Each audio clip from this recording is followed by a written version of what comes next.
یہ لین دین ہوا پنڈت جواہر لال نہرو میں اور ہندو مہاسبھا میں، اور آج ہمارے لاکھوں مسلمان اور کروڑوں مسلمان پنڈت جواہر لال نہرو کو سیکولرزم کا علم بردار سمجھتے ہے۔ ادب شرط منہ نہ کھلواؤ، تاریخ ہم نے پڑھی ہے، اور میں چیلنج کے ساتھ کہتا ہوں کوئی بڑے سے بڑا کانگریس کا لیڈر آ جائے، راجیو گاندھی مر گئے، راہل گاندھی آ جائیں، کوئی لیڈر آ جائے اور میرے سامنے آ کر کھل کر بات کرے اور یہ کہے کہ کانگریس سیکولر پارٹی ہے۔ کانگریس نے ہندو راشٹر انڈکلیئرڈ بنا دیا، اس کی میں سینکڑوں ادھارن دے سکتا ہوں۔ کیا بھارت کے ہر پولیس اسٹیشن میں مندر نہیں ہے؟ آپ مجھے بتاؤ، سیکولر اسٹیٹ کے پولیس اسٹیشن میں ایک دھرم استھل کے ہونے کا کیا مطلب؟ پھر وہاں مسجد کیوں نہیں ہے؟ پھر وہاں چرچ کیوں نہیں ہے؟ پھر وہاں گردوارہ کیوں نہیں ہے؟ اور چھوڑو پولیس اسٹیشن کو، کچہریوں میں، کورٹوں میں جہاں نیائے ملنے کی امید پر لوگ جاتے ہیں، جہاں کانسٹیٹیوشن کو بچانے کے لیے ہم جیسے کانسٹیٹیوشن کے قدردان جاتے ہیں، ان کچہریوں میں مندر بنا دیے گئے، ان کورٹس میں مندر بنا دیے گئے۔ اور اس سے آگے بڑھو، الیکشن کمیشن کے آفس میں جاؤ، وہاں بھی مورتی لگی ہوئی۔ یہ ہندو راشٹر انڈکلیئر تو بنایا اس پارٹی نے اور ان پارٹیوں نے جو اپنے کو سیکولر کہہ کر خاص طور پر مسلمانوں اور دوسری مائنورٹیز کو دھوکہ دے رہی ہے۔ اب وقت آیا ہے کہ اصلی چھٹائی اس دیش میں ہو، مظلوم ایک طرف ہو جائیں، ظالم ایک طرف ہو جائیں، اور پھر دو دو ہاتھ ہو جائیں۔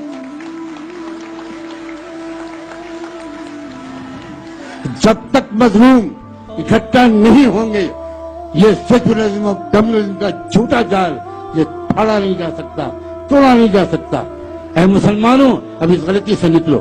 میں جانتا ہوں میں اس بات کو کھل کر کہہ کر کتنا بڑا رسک لے رہا ہوں۔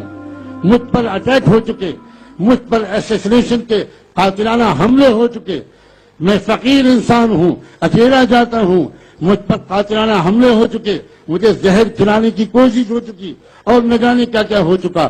اور آج کی اس اسپیچ کے بعد میں نہیں جانتا کہ میں صبح تک بھی زندہ رہوں گا کہ نہیں۔ مجھے اپنے مالک پر یقین ہے کہ میں اگر مرا تو میں سچائی کی گواہی دے کر مروں گا۔ اے لوگوں، اے مسلمان علماء، اپنی ذمہ داری کو محسوس کرو، اپنی ذمہ داری کو محسوس کرو۔ مسجدوں کے منبروں سے آپ انسانی ایکتا اور مظلوموں کے اتحاد پر قرآن کی آیات کی روشنی میں بیان کرو۔ کیا یہ شرم کا وقت نہیں ہے کہ تم کو قرآنی آیات کی یاد دلانے کے لیے وامن میشرام کو کھڑا ہونا پڑے؟ کیا قرآن نے یہ نہیں کہا تھا کہ وَإِن تَتَوَلَّوْا يَسْتَبْدِلْ قَوْمًا غَيْرَكُمْ ثُمَّ لَا يَكُونُوا أَمْثَالَكُمْ؟ تم اگر اپنی ذمہ داریوں کو ادا نہیں کرو گے تو خدا تمہارا، اے نسلی مسلمانوں، اے خاندانی مسلمانوں، خدا تمہارا محتاج نہیں ہے، خدا کسی اور قوم کو کھڑا کر دے گا۔ یہ قرآن کی آیت ہے۔ ہر چیز خدا کو ضرورت نہیں ہے ہماری۔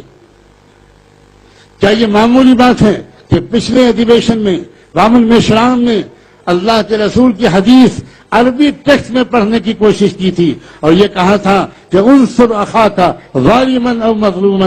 حضرت محمد صاحب نے یہ کہا کہ اپنے بھائی کی مدد کیا کرو، چاہے ظالم ہو چاہے مظلوم۔ لیکن حضرت محمد صاحب کی تربیت کا یہ اثر تھا کہ ان کے وہ شاگرد، وہ لوگ جو ان کی ہر بات کو بلا کیوں کیا کیے ہوئے مان لیتے تھے، لیکن ان کی ٹریننگ ایسی تھی کہ وہ بلائنڈ فالوور نہیں تھے۔ انہوں نے فوراً کوشچن کیا اور یہ کہا، محمد صاحب، پیغمبر صاحب، اے اللہ کے رسول، اے ہمارے آقا، اے سرور کائنات، آپ نے اب تک تو ہم کو سکھایا تھا کہ مظلوم کی مدد کیا کرو، ظالم کی مدد ہرگز مت کیا کرو۔ آج آپ کہہ رہے ہیں کہ اپنی برادری کے والے کی مدد کیا کرو، چاہے ظالم ہو چاہے مظلوم، اپنے بھائی کی مدد کیا کرو۔ یہ ہم سمجھے نہیں۔ مجھے یقین ہے کہ اللہ کے رسول خوش ہوئے ہوں گے کہ میری 15 سال کی محنت کامیاب ہو گئی اور یہ لوگ سمجھ گئے اصل میسج کو۔ اور تب آپ نے ایکسپلین کرتے ہوئے کہا، سنو، ظالم کی مدد کا مطلب یہ ہے کہ ظلم کرنے سے اس کو روکو، اور مظلوم کی مدد یہ ہے کہ اس پر ظلم مت ہونے دو۔ میں تو یہاں تک کہنے کو تیار ہوں، 2500 سال سے جن مسلمانوں، جن مظلوموں پر، جس دیش میں لاکھوں کروڑوں انسانوں پر ظلم ہو رہا تھا، مسلمانوں کو جب اس دیش میں موقع ملا حکومت